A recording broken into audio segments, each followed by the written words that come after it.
আমার আগের একটি ব্লগে তোমাদের মধ্যে একজন কমেন্ট করেছিলে যে হাউসওয়াইফদের হাতে অনেকটা সময় থাকে।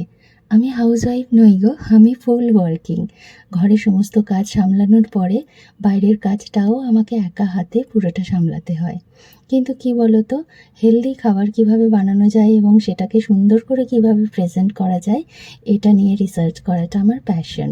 তাই সমস্ত কাজ সামলেও আমি এই কাজটার জন্য ঠিক সময় বের করে নিয়ে ভিডিও করি এবং তোমাদের সঙ্গে শেয়ার করে থাকি। কিন্তু তুমি যে কথাটা বললে না, হাউসওয়াইফ মানেই তার হাতে অনেকটা সময় থাকে, সেটা কিন্তু একদমই ঠিক কথা নয় গো। যারা হাউসওয়াইফ হন তাদেরকে অক্লান্ত পরিশ্রম করে যেতে হয়।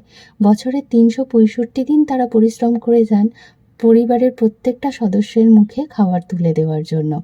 আর তার বিনিময়ে কিন্তু তারা কোনো পারিশ্রমিকও পান না। তো আমার মনে হয় তাদের খাটনিটা অনেকটা বেশি। শারীরিক খাটনির সঙ্গে মানসিক খাটনিটাও তো থাকে, তাই না? যাই হোক, আজকে বুধবার ব্রেকফাস্ট করে সকাল সকাল স্টুডিওতে চলে এসেছি। আমার স্টুডিওতে বিউটিশিয়ানের কোর্স শুরু হয়ে গেছে, আমি ক্লাসও করাচ্ছি। এই যে আমার যারা স্টুডেন্ট আছে তাদেরকে আমি ট্রেনিং দিয়ে থাকি। আর আমার স্টুডিওটা টলিগঞ্জ রানীকুঠিতে। আজকে ব্লগটা এইটুকু, সবাই ভালো